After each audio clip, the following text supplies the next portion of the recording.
Boa noite, meus amados, boa noite, meus irmãos. Continuação do capítulo 21, a respeito das propriedades. Êxodo capítulo 22. Se alguém furtar um boi ou uma ovelha, e o matar ou vender, por um boi pagará 5 bois, e por uma ovelha 4 ovelhas. Se o ladrão for achado a roubar uma casa e for ferido de modo que morra, o que o feriu não será réu do sangue ou culpado da morte. Mas se o sol houver saído sobre o ladrão, o que o feriu será réu de sangue, réu da morte, do caso, né? No caso, se o ladrão não morrer, o ladrão certamente dará indenização. Se nada possuir, será vendido por seu furto. Então, nesse caso, no 3, o que nós vemos hoje aqui? Muitas pessoas pegam aí um ladrão, um estuprador, um maníaco sexual que seja, qualquer um que seja, ao invés deles matarem rápido, fica torturando, demorando, que no caso, para não torturar, se o caso o sol sair sobre o ladrão, ou seja, para que ficar torturando? É uma coisa de tortura ali. Tem entendimento melhor do que esse? Analise para ver só, porque o versículo não faz sentido. Então, se caso o ladrão fosse morto, quem bateu no versículo 2 não era culpado, ou seja, morto rapidamente.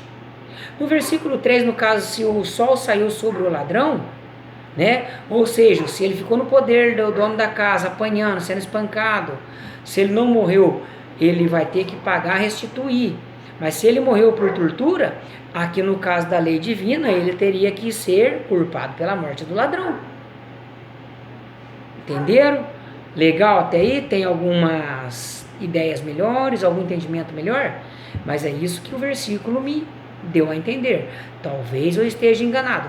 Versículo 4.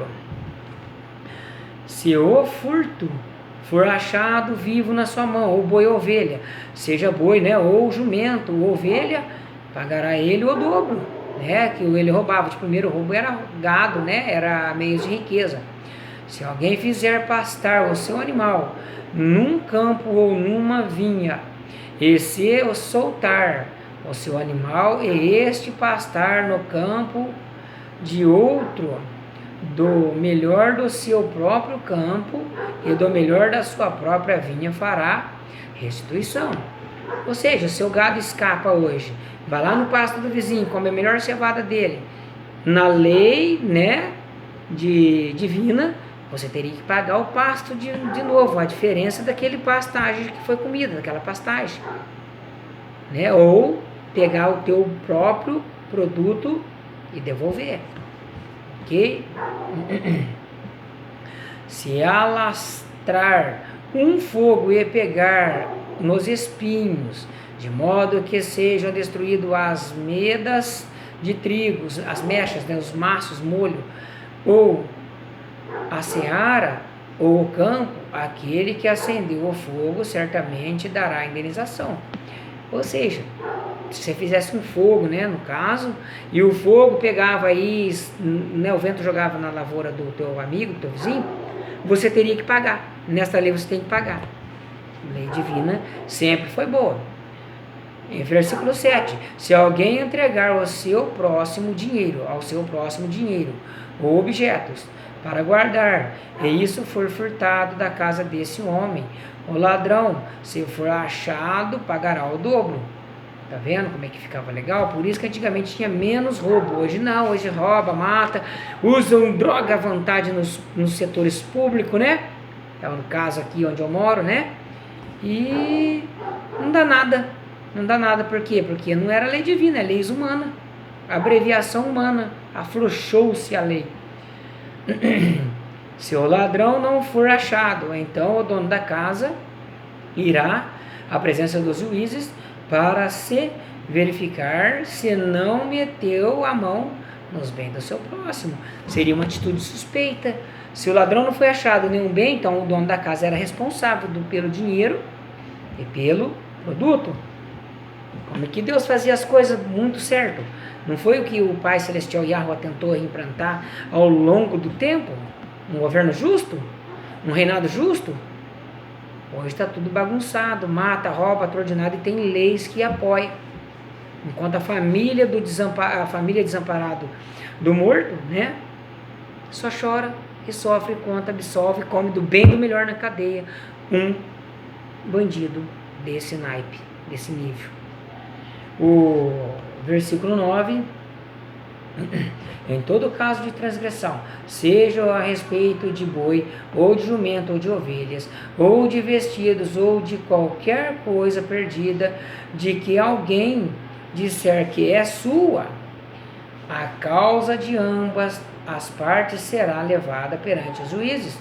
Aquele a quem os juízes condenarem, pagará o dobro ao seu próximo, devido a nossas consequências de vida. Se você achar uma carteira com dinheiro que tenha documento, muitas pessoas entregam até mesmo sem documento, sentido de honestidade, princípio.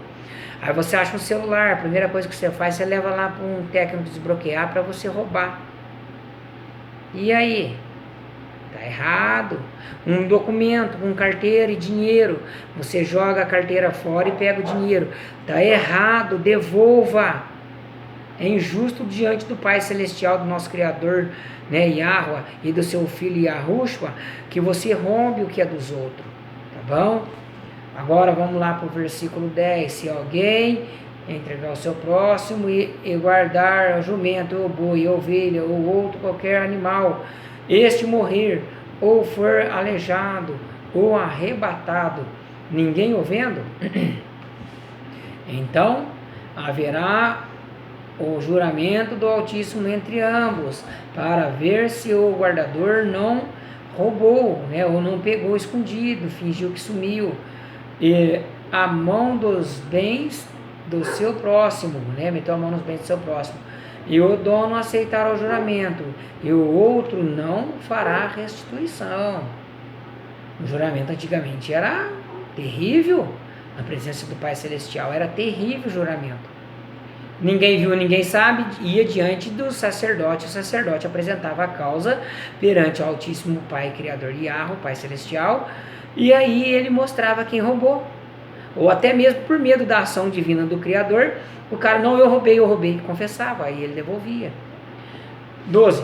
Se porém o animal lhe tiver sido furtado, será restituído ao seu dono.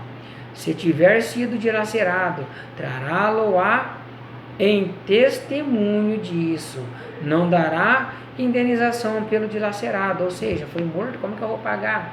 Não foi culpa minha, né? Se alguém pedir emprestado ao seu próximo algum animal, e este for danificado ou morrer, não estando presente, né, quem pediu, no caso o dono, certamente dará a indenização, se o dono não estiver presente, ok. Que você pediu emprestado está no seu domínio, está no seu poder. Um carro, empresta um carro, quebrou, você tem que pagar. Ah, me empresta a piscina, estourou o motor na sua presença, está nadando lá, você tem que pagar a mão de obra para restituir.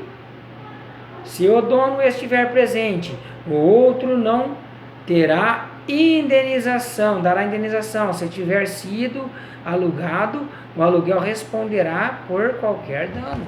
Está vendo como que as leis do Pai Celestial eram e são até hoje santas, maravilhosas? É isso. Terminamos hoje o assunto até aqui no versículo 15, tá? Que é longo, é comprido, tem muito questionário para questionar, aprender e ensinar.